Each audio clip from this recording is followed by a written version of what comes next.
Most of the people ராமேஸ்வரத்தை ஒரு புனித யாத்திரைக்காக தான் விசிட் பண்ணுவாங்க. பட் நான் டூர் பெர்ஸ்பெக்டிவ்ல தான் போனேன். ஒரே நாளில் ராமேஸ்வரத்தில் நான் சூஸ் பண்ணி பார்த்த ஸ்பாட்டுகளை மட்டும்தான் இந்த வீடியோவில் கவர் பண்ணியிருக்கிறேன். ராமேஸ்வரம் அப்படின்னு சொன்ன உடனே எல்லாருக்கும் காமனாக மைண்டில் வர்ற ஒரே விஷயம் பாம்பன் பிரிட்ஜு தான். இந்த பிரிட்ஜு தான் இந்தியாவோட மெயின் லேண்டான மண்டபம் அப்படிங்கிற அந்த ஏரியாவை ராமேஸ்வரம் ஐலாண்டோட கனெக்ட் பண்ணுது. இந்த பிரிட்ஜோட வயசை பார்த்தோன்னா 100 வருஷத்துக்கு மேலே தாண்டி போனதுனால நீ ரொம்ப உழைச்சிட்ட, கடினமாக உழைச்சிட்ட, அதனால் உனக்கு கொஞ்சம் ரெஸ்ட் கொடுக்குறோம் சொல்லிட்டு புதுசாக அதுக்கு பக்கத்துலேயே பேரலாக இன்னொரு பிரிட்ஜ் அதாவது ரயில் பிரிட்ஜ் கன்ஸ்ட்ரக்ட் பண்ணிட்டு இருக்காங்க. விரைவில் அதாவது அக்டோபர் 1 அது இனாகிரேட் செய்யப்படும் அப்படின்னு நியூஸில் அறிவிச்சிருக்கிறாங்க.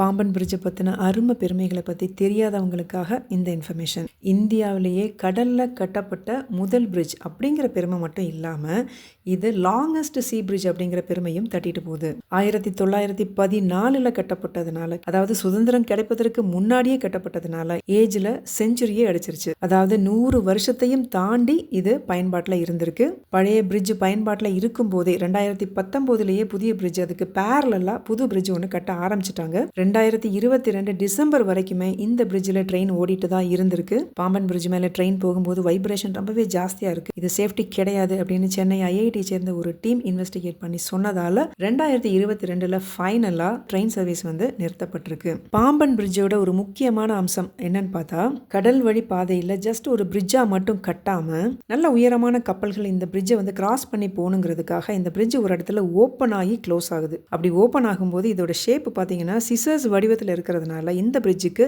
ரெயில் சிசர்ஸ் பிரிட்ஜ் அப்படின்னு இன்னொரு பேர் கூட இருக்கு. அடுத்த சிறப்புன்னு பார்த்தா பிரிட்ஜ் மட்டுமே 2 கிலோமீட்டர் தூரம் இருக்கு. எனக்கு தெரிஞ்சு மதுரையிலிருந்து ராமேஸ்வரத்துக்கு இந்த பிரிட்ஜ் வழியா ஒரு ட்ரெயின் போயிட்டு இருக்கு. இதை தவிர வேற ஏதாவது ட்ரெயின் இந்த பிரிட்ஜ் மேல போதா தெரிஞ்சதுன்னா கமெண்ட் செக்ஷன்ல பதிவு பண்ணுங்க. ராஜீவ் காந்தி அவர் பிரைம் மினிஸ்டரா இருந்த சமயத்துல, அதாவது 1988 இந்த ரயில் பிரிட்ஜுக்கு பக்கத்திலேயே பேரலா இன்னொரு ரோட் பிரிட்ஜ் கூட கன்ஸ்ட்ரக்ட் பண்ணியிருக்கிறாங்க. Both road bridge and rail bridge இது ரெண்டையும் சேர்த்து நம்ம காமனா பாம்பன் பிரிட்ஜ் அப்படின்னு தான் சொல்லுவோம். ஆனால் இந்த ரோட் பிரிட்ஜுக்கு இன்னொரு பேர் இருக்குது. தெரிஞ்சவங்க கமெண்ட் செக்ஷனில் பதிவு பண்ணுங்கள். புது பிரிட்ஜில் அட்வான்ஸ்டு டெக்னாலஜி நிறைய யூஸ் பண்ணியிருக்கிறாங்க. பழைய பிரிட்ஜில் இந்த மிட்வேல, அதாவது கப்பல் கிராஸ் பண்ணி போகிறதுக்காக இருக்கிற அந்த ஒரு பாத்து சிசர்ஸ் மாடலில் ஓப்பன் ஆகிட்டு இருந்தது. பட் புது பிரிட்ஜில் அது வெர்டிக்கல் லிஃப்ட் மாதிரி அமைச்சிருக்கிறாங்க. பழைய பிரிட்ஜ் மேனுவலும் கூட. பட் புது பிரிட்ஜில் கப்பல் வரும்போது கிட்டத்தட்ட 63 மீட்டர் உயரத்துக்கு இந்த பிரிட்ஜோட ஒரு பகுதி மேலே தூக்கி கப்பலுக்கு வழிவிடுது. இந்தியாவிலேயே முதல்ல ஒரு ரயில்வே பிரிட்ஜில் ஒரு வெர்டிக்கல் லிஃப்ட் நிறுவப்பட்டது இந்த பிரிட்ஜில் தான் அப்படிங்கிற ஒரு பெருமையும் பாம்பன் பிரிட்ஜுக்கு உண்டு. பழைய பிரிட்ஜில் 15 km/h அந்த ஸ்பீடில் தான் போக முடியும். கிட்டத்தட்ட ஒரு நத்தை ஊர்ந்து போகிற மாதிரி தான் நமக்கு தெரியும். பட் புது பிரிட்ஜில் ஸ்பீடு கண்டிப்பாக இம்ப்ரூவ் ஆகணும்னு சொல்லப்பட்டிருக்கு. இந்த நியூ பிரிட்ஜில் சீக்கிரமே ட்ரெயின் போகிறத மேலே நின்று வேடிக்கை பார்க்க காத்திருக்கும் கூட்டத்தில் நானும் ஒருத்தி.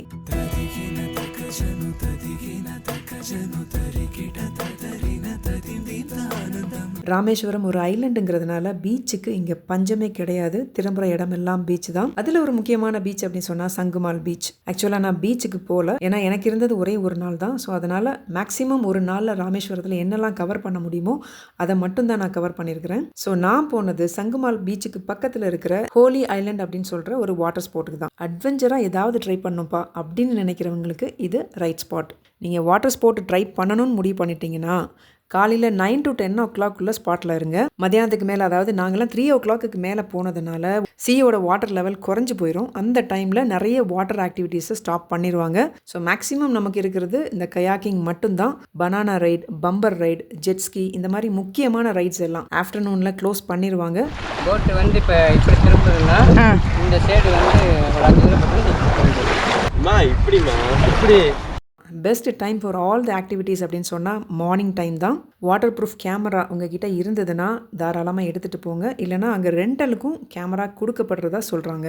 மற்றபடி உங்களுக்கு தேவையான இந்த ஸ்விம் வேர், டவல், சன்ஸ்க்ரீன் இதெல்லாமே நம்ம தான் எடுத்துகிட்டு போகணும். ஆஃப்டர்நூன் போனதுனால எங்களுக்கு கயாக்கிங் அப்படிங்கிற ஒரே ஒரு ஆப்ஷன் மட்டும்தான் இருந்தது. அது கொஞ்சம் டிசப்பாயிண்டடாக இருந்தது. ஒவ்வொரு ரைடுக்கும் என்ன சார்ஜ் பண்ணுறாங்க அப்படிங்கிற டீட்டெயில் உங்களுக்கு வேணும்னா அவங்களுடைய வெப்சைட்டை நான் டிஸ்கிரிப்ஷனில் கொடுத்துருக்குறேன். அப் டு டேட் ப்ரைஸை அங்கே செக் பண்ணிக்கலாம். கயாக்கிங்கை பொறுத்த வரைக்கும் டபுள் ட்ரை பண்ணாமல் சிங்கிள் ட்ரை பண்ணுங்கள். பயப்படுறதுக்கு பெருசாக ஒன்றுமே இல்லை, ஏன்னா லைஃப் ஜாக்கெட் கொடுத்துட்றாங்க.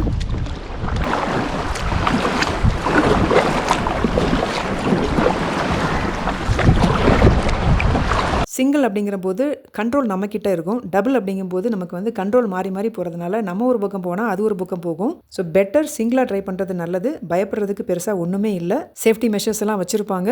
ஏதாவது பிரச்சனைனா கூட கார்ட்ஸ் வந்து உடனே சேவ் பண்ணுவாங்க அப்படின்னு சொல்கிறாங்க. எல்லா வாட்டர் ஸ்போர்ட்டும் ட்ரை பண்ணணும்னு நினச்சா ஹாஃப் டே நமக்கு கண்டிப்பாக தேவைப்படும்.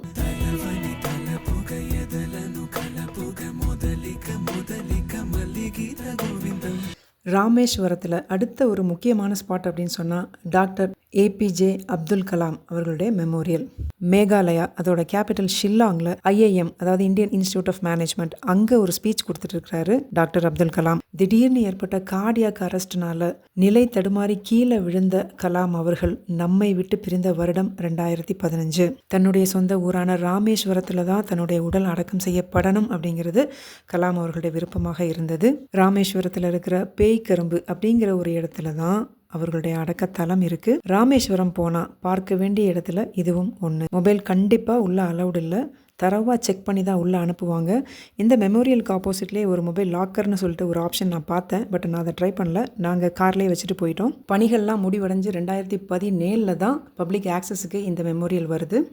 பார்த்து வியக்கிற அளவுக்கு நிறைய விஷயங்கள் உள்ளே இருக்குது. அப்துல் கலாம் ஐயாவோட சைல்டுஹுட்ல இருந்து அவர் சயின்டிஸ்ட் ஆகி பிரசிடென்ட் ஆஃப் இந்தியா வரைக்குமான என்டையர் ஜேர்னியை ஃபுல்லாகவே காட்சிக்கு வச்சிருக்கிறாங்க. அது ஃபோட்டோகிராஃப்ஸ் சிலை வடிவத்தில், பர்டிகுலராக 2-3 மெழுகு சிலை. இதை சொல்லியே ஆகணும். அப்துல் கலாம் ஐயாவை நேரில் பார்த்தா எப்படி இருக்குமோ அந்த அளவுக்கு தத்ரூபமாக செஞ்சு வச்சிருக்கிறாங்க. கவர்மெண்ட் இதை நீட்டாக பக்காவாக மெயின்டைன் பண்ணுறாங்க. உள்ள ரெஸ்ட் ரூம்ஸ் இருக்குது. அது தவிர குடிநீர் வசதியும் இருக்குது. பார்க்கிங் ஃபெசிலிட்டி கூட வெளியில் இருக்குது. ஐயா அவர்கள் வாங்கின மெடல்ஸ், ஹானர்ஸ், அவார்ட்ஸ் எல்லாமே டிஸ்பிளேக்கு வச்சுருக்கிறாங்க. அது மட்டும் இல்லை, அவர் யூஸ் பண்ண ட்ரெஸ்ஸு, ஷூவில் இருந்து அவர் யூஸ் பண்ண லேப்டாப், சூட் கேஸ் வரைக்கும் அங்கே காட்சிப்படுத்தியிருக்கிறாங்க. சயின்டிஸ்ட்டுங்கிறதுனால different models of missiles and rockets அதையும் அங்கே காட்சிப்படுத்தியிருக்கிறாங்க. கபறுகளை ஜியாரத்து பண்ணும்போது அந்த கபருக்கு சலாம் சொல்கிற பழக்கம் எல்லா முஸ்லீம்களுக்கும் இருக்கும். அப்துல் கலாம் ஐயாவோட இந்த நினைவிடத்தில் நின்று நானும் அவருக்கு சலாம் சொல்லிட்டு தான் வந்தேன். அவர்களுடைய இந்த என்டையர் ஜேர்னியை பார்த்து முடிச்சதுக்கப்புறம் வெளியில் வரும்போது நம்மளே நல்ல மோட்டிவேட்டடான மாதிரி ஃபீல் பண்ணுவோம்.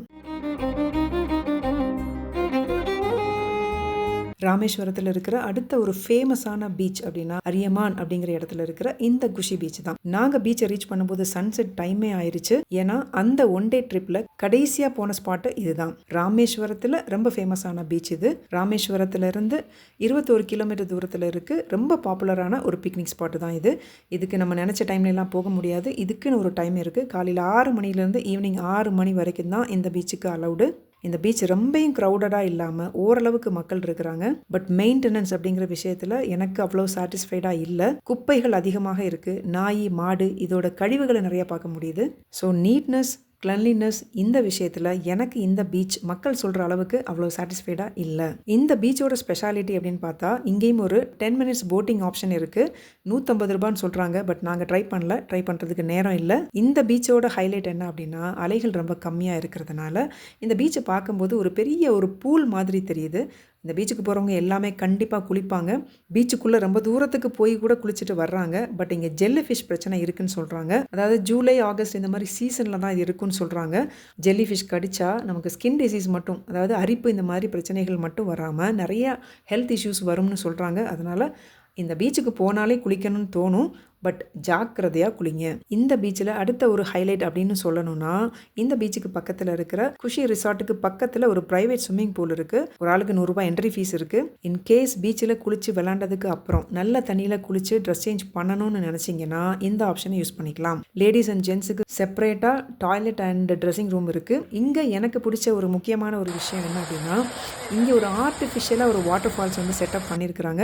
பார்க்கவே கொஞ்சம் டிஃப்ரெண்ட்டாக இருந்தது. ஆர்டிஃபிஷியலாக இருந்தாலும் நல்லா இருந்தது. பீச்சுக்கு பக்கத்தில் நிறைய கடைகள் இருக்குது. நமக்கு தேவையான டீ, ஸ்நாக்ஸு, ஃபிஷ் ஃப்ரை இதெல்லாம் நமக்கு தேவையானது ட்ரை பண்ணலாம். ராமேஸ்வரம் வர்றவங்க அதிகமாக விசிட் பண்ணுற ஒரு பீச்சு இந்த குஷி பீச் அப்படின்னு சொல்லப்படுற அரியமான் பீச். அரியமான் பீச் குளிக்கிறதுக்கு சேஃப் அப்படின்னு எல்லாரும் சொன்னாலும் கூட நிறைய பேர் குளிக்கவும் செஞ்சாங்க. நாங்களுமே ட்ரை பண்ணோம். அலைகள் ரொம்ப கம்மியாக இருக்குது. ஸோ குளிக்கிறதுக்கு ரொம்ப சேஃபான இடம் அப்படின்னு சொன்னாலும் கூட அந்த பீச்சில் ஒரு வார்னிங் சைன் போர்டு இருக்குது. இங்கே அதாவது இந்த பீச்சில் குளிக்கிறது சேஃப்டி கிடையாது, நிறைய பேர் இறந்து போயிருக்கிறாங்க அப்படிங்கிற ஒரு வார்னிங் போர்டு அங்கே இருக்குது. ஸோ பீச்சில் குளிக்கும்போது கண்டிப்பாக சேஃபாக குளிங்க.